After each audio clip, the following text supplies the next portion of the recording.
नमस्कार प्रेक्षकांनो, माऊली न्यूज मीडियामध्ये आपलं सर्वांचं स्वागत करतो। कार व मोटरसायकलच्या धडकेत एक महिला व एक पुरुष गंभीर जखमी झालाय। अंबड ते आष्टी रोडवर जाम समर्थ फाट्यावर दुपारी 12च्या सुमारास हा भीषण अपघात झालाय।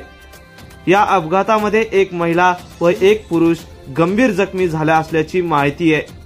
कार व मोटरसायकलमध्ये भीषण अपघात झालेल्या दोन गंभीर अवस्थेत असलेल्या जखमींना जालना जिल्हा रुग्णालयात 108 रुग्णवाहिकाच्या मदतीने पाठवण्यात आले आहे। अपघातग्रस्तांना येणाऱ्या जाणाऱ्या लोकांनी मदत केली आहे।